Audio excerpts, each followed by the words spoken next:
Hello, bachcho. Let's read this question. So this question says, then experiment the percentage of error occurred in the measurement of a physical quantity A, B, C, D are 1%, 2%, 3%, and 4% respectively. The maximum percentage error in the measurement of X. X के measurement में maximum percentage error कितना होगा ये आपको calculate करके बताना है. Alright. तो चलिए बच्चों इस क्वेश्चन को स्टार्ट करते हैं. So we can write down the key concept of this question. ये देखिए आपका एरर मेजरमेंट पर बेस्ड क्वेश्चन है. ठीक है. और आप क्या लिख सकते हैं, परसेंटेज एरर लिख सकते हैं इस क्वेश्चन का की कॉन्सेप्ट. ऑलराइट. परसेंटेज एरर क्या हो जाएगा इस क्वेश्चन का, आपका आंसर की कॉन्सेप्ट हो जाएगा. अब बच्चों देखिए एक्स यहाँ पर कैसे डिफाइन कर रखा है.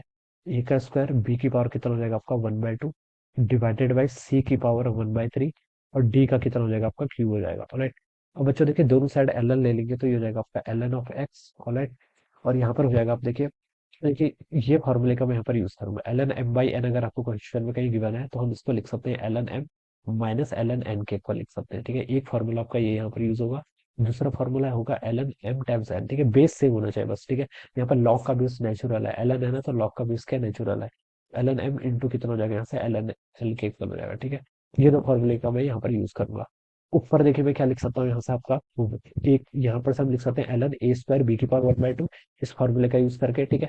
माइनस में आपकी ये टर्म हो जाएगी ये फॉर्मूले का यूज करके. ऑलराइट. और एक फॉर्मूला भी यहाँ पर और यूज करेंगे एल एन. देखिए एक्स टू द पावर अगर एम क्वेश्चन में कहीं गिवन है. ठीक है. तो इसको आप लिख सकते हैं एम एल एन एक्स के इक्वल लिख सकते हैं. ऑलराइट. जो एक्स का कॉफिशिएंट है यानी देखिए जो आर्गुमेंट का कॉफिशिएंट होता है एल एन के वो आपका बाहर मल्टीप्लाई में आता है. ठीक है. तो ये फॉर्मूला आपका होता है. तो यहाँ से देखिए आप इसको मैं डायरेक्ट यूज कर रहा हूँ. ठीक है. प्रेजेंट यहाँ से ये हो जाएगा आपका देखिए 2 टाइम्स एल एन ऑफ ए के इक्वल हो जाएगा. ऑलराइट. प्लस आपका देखिए कितना हो जाएगा 1/2 एल एन ऑफ बी के इक्वल हो जाएगा. ऑलराइट. यहाँ से आपका -1/3 एल एन ऑफ सी के इक्वल हो जाएगा. जो डिनोमिनेटर में है वो माइनस साइन के साथ आएगा -3 एल एन ऑफ डी हो जाएगा. ऑलराइट.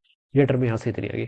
अब इसको आप डिफरेंशिएट कर लीजिए तो देखिए एल एन एक्स का डिफरेंशिएशन 1/x होता है. ऊपर डिफरेंशिंग एलिमेंट डेल एक्स आ जाएगा. यहाँ से आपका ये 2 टाइम्स कितना डेल ए बाई ए के इक्वल हो जाएगा. ऑलराइट. यहाँ से आपका delta B divided by B हो जाएगा. 1/2 का फैक्टर बाहर है ऑलरेडी. -1/3 ऐसे रहेगा. ठीक है. एल एन सी का डिफरेंशिएशन डेल सी बाई सी के इक्वल हो जाएगा. यहाँ से -3 डेल्टा डी बाई डी के इक्वल हो जाएगा. ऑलराइट. ये टर्म यहाँ से इतनी हो जाएगी. अब बच्चों देखिए क्वेश्चन में हमसे मैक्सिमम परसेंटेज एरर पूछा है. एरर ऑलवेज एक एडिटिव क्वांटिटीज होती है. एरर क्या होता है ऑलवेज ऐड होता है. ठीक है. मैक्सिमम एरर देखिए आपको कब मिलेगा जब हम सारे एरर्स को ऐड करेंगे तभी तो मैक्सिमम मिलेगा. ठीक है. इसलिए एरर क्या होता है आपका एडिटिव क्वांटिटी होती है. ये डेल्टा एक्स बाई एक्स जो ये टर्म लिखी हुई है ये क्या रिप्रेजेंट कर रहा है फ्रैक्शनल एरर. ये क्या आपका फ्रैक्शनल एरर. ठीक है. Absolute error divided by its original value ये क्या कहलाता है इसका फ्रैक्शनल एरर कहलाता है. इसको अगर हम 100 से डिवाइड कर लेते हैं फ्रैक्शनल एरर को then it converted into percentage error. ठीक है. तो अब मैं इस पूरे टर्म को क्या कर लूंगा 100 से मल्टीप्लाई कर दूंगा तो ये क्या कन्वर्ट हो जाएगा आपका परसेंटेज एरर में. और इस टर्म को आप पढ़ेंगे कैसे परसेंटेज एरर इन एक्स. ये क्या दिखाएगा आपका परसेंटेज एरर इन एक्स. ये किसके इक्वल होगा 2 टाइम्स डेल्टा ए बाई ए. ठीक है. ए में देखिए आपको एरर परसेंटेज एरर गिवन कर रखा है. ठीक है. यहाँ पर देखिए delta A by A into 100 हो जाएगा. इसका मतलब क्या परसेंटेज एरर इन ए. ये आपको 1% के इक्वल दे रखा है. ठीक है. एरर ऑलवेज एडिटिव होता है मैंने क्वेश्चन में बोला. ठीक है. तो एरर आपका ऑलवेज ऐड ही होगा. ठीक है. प्लस आपका 1/2 times delta B by B into 100. ये टर्म क्या रिप्रेजेंट कर रही है परसेंटेज एरर इन बी. वो आपको 2% के इक्वल दे रखा है तो यहाँ से कितना हो जाएगा 2% आ जाएगा. ठीक है. यहाँ पर आपका -1/3 है लेकिन मैंने बोला कि एरर एडिटिव होता है तो ये माइनस क्या रहेगा आपका ऑलवेज प्लस हो जाएगा. ठीक है. इसको हम ऐसे लिखते हैं यहाँ पर प्लस का साइन आता है और मॉड के अंदर ही सारी टर्म आ जाती है. ठीक है. तो मैं इसको सिंपली लिख सकता हूँ 1/3 इंटू परसेंटेज एरर इन सी. सी में परसेंटेज एरर कितना है मैक्सिमम 3% के इक्वल है. प्लस आपका 3 times percentage error in D.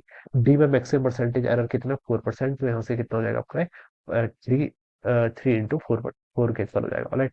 अब बच्चों देखिए इस टर्म को ऐड कर लीजिए 2 यहाँ से आपका 2 आ जाएगा. यहाँ से आपका 1 आ जाएगा. यहाँ से भी 1 आ जाएगा. तो 2 प्लस 1 प्लस 1 प्लस आपका 4 × 3 कितना हो जाएगा 12. इतना परसेंटेज आपका क्या जाएगा टोटल एरर. ठीक है.